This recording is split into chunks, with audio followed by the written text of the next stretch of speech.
नमस्कार दोस्तों, देश भर में इस समय एक नए वायरस की खूब चर्चा हो रही है और ये वायरस है एचएमपीवी। एचएमपीवी मतलब इसका नाम एचएमपी है और एचएमपी वायरस है, इस वजह से इसे एचएमपीवी कहा जा रहा है। चीन में अब एक नए वायरस की दस्तक हुई है और इसमें भारत में भी 3 केस मिले हैं। इससे पहले करीब 5 साल पहले वुहान में कोरोना वायरस ने पूरी दुनिया में तबाही मचाई थी, जो वुहान, चीन के वुहान से शुरू हुआ था। इसको लेकर पूरी दुनिया में लॉकडाउन का सामना भी करना पड़ा था और इसके प्रकोप से 71 लाख लोगों की मौत हुई थी। ऐसे में अब ये सवाल उठता है कि आखिर चीन से क्यों खतरनाक वायरस फैलता है, वो भी चीन से ही क्यों? उसके पीछे की वजह क्या है? अब कितने खतरनाक वायरस चीन में फैल चुके हैं, आपको एक एक कर इस वीडियो में विस्तार से बताते हैं। जब जब चीन ने पूरी दुनिया को खतरे में डाला है, तो इस बात में कोई शक नहीं है कि दुनिया के कई खतरनाक वायरस चीन की धरती से ही निकले हैं। भले ही आपको ये लगता हो कि चीन से फैलने वाली सबसे खतरनाक बीमारी कोरोना है, लेकिन ऐसा नहीं है। रिपोर्ट के अनुसार से चीन से उभरने वाले सबसे विनाशकारी महामारी थी वो प्लेग, जिसे आप ब्लैक डेथ भी कह सकते हैं। इसने 1346 से 1353 तक अफ्रीका, एशिया और यूरोप को तबाह कर दिया था। अनुमान है कि 75 से 200 मिलियन लोगों की जान चली गई थी। छठी और 14वीं और 19वीं शताब्दी में दुनिया को तबाह करने वाली प्लेग की बड़ी लहरें चीन से ही शुरू हुई थी।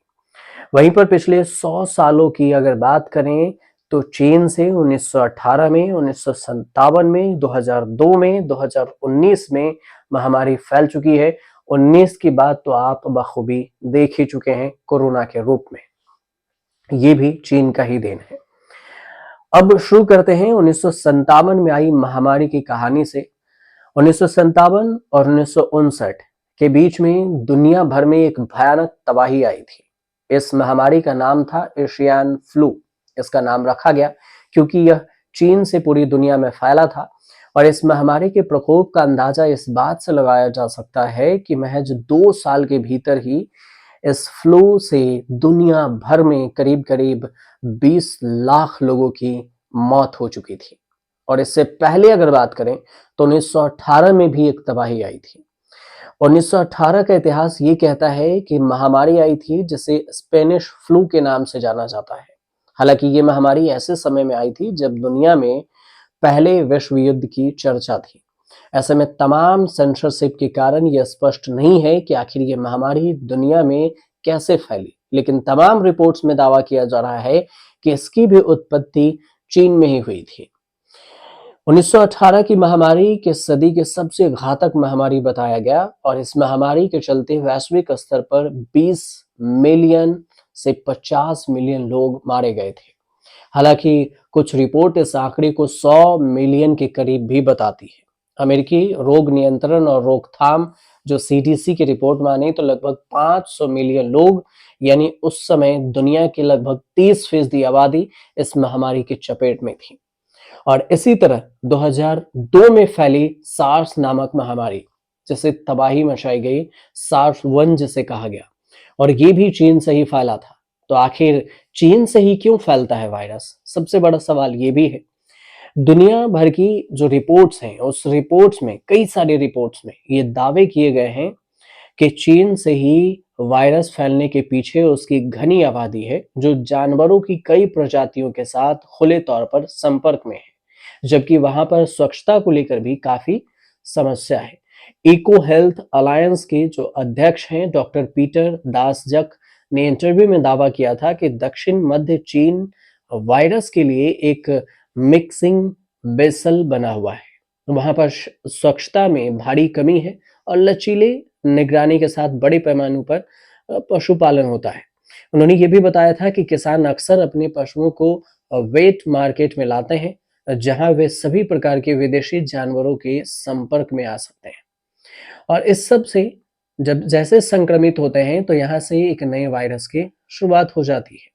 और चीन के सांस्कृतिक कारण भी इसका जिम्मेदार है। एक रिपोर्ट ये भी दावा करती है कि चीन के जो सांस्कृतिक कारण भी है वहां पर वायरस फैलाने के लिए जिम्मेदार दरअसल चीन में जो ताजे मीट की खपत कहीं ज्यादा है और चीनी लोगों का मानना है कि ताजे मीट फ्रोजन की तुलना में ज्यादा स्वादिष्ट होते हैं और यहाँ खुले में मीट काटना आम बात है जिससे हमेशा वायरस फैलने का खतरा बना रहता है। वहीं चीन के लोगों की एक और आम आदत है, यहाँ जब कोई शख्स बीमार होता है तो ज्यादातर लोग पहले पारंपरिक चीनी चिकित्सा जिसे आप टीसीएम के नाम से जान ढूंढ सकते हैं इसी से तलाशते हैं और जहां लोगों को इलाज के नाम पर इम्यून पंक्चर या फिर अप्रभावी हर्बल के साथ ही जानवरों से जुड़े उपाय बताया जाता है और इससे ज्यादा संख्या में जानवर भी मारे जाते हैं और साथ ही लोगों में वायरस फैलने का खतरा बढ़ जाता है। मेडिकल से पहले ये संस्कृति पर भी विश्वास कर लेते हैं। चीन अपनी गलत सूचना और गोपनीयता सेंसरशिप के लिए भी जाना जाता है कि कोई भी जानकारी वो छुपा कर रख सकता है जिससे नई बीमारियों के पनपने और फैलने की संभावना बढ़ जाती है। ऐसा ही किया था कोरोना महामारी के समय में और ये देखने को भी मिला जानवरों के साथ चीनी वैज्ञानिकों के जो प्रयोग हैं वो भी हमेशा सवालों के घेरे में रहे हैं और एक कारण ये भी है। कुछ एक्सपर्ट ये भी दावा करते हैं कि एशिया और अफ्रीका में बड़े पैमाने पर आबादियों के गांवों से शहरों में शिफ्टिंग के कारण भी वायरस फैलते हैं। पूरे एशिया और प्रशांत क्षेत्रों में तेजी से शहरीकरण भी हुआ है जहां दुनिया का 60% हिस्सा पहले से ही रहता है। विश्व बैंक के अनुसार से 21वीं सदी के पहले दशक के दौरान पूरी एशिया में लगभग 200 मिलियन लोग शहर क्षेत्रों में चले गए हैं गांव छोड़कर। इसमें चीन में सबसे बड़े स्तर पर माइग्रेशन हुआ है और इतने बड़े पैमाने पर लोगों की एक जगह से दूसरे जगह पर शिफ्ट होने के कारण भी जंगलों को खत्म किया गया और इससे परिस्थिति जो है वो काफी तरह से बदल चुकी है। अब ताजा वायरस क्या है इसे भी समझ लीजिए। चीन में जो फैले इस वायरस का नाम जो ह्यूमन मेटान्यूमो वायरस है जिसे HMPV कहा जाता है। इसके लक्षण काफी हद तक कोरोना से मिलता जुलता है, सर्दी जुकाम से है। सामान्य मामलों में यह खांसी और गले में घड़घड़ाहट, नाक बहने या गले में खराश का कारण बन सकता है। छोटे बच्चों और बुजुर्गों में HMPV का संक्रमण गंभीर रूप से हो सकता है।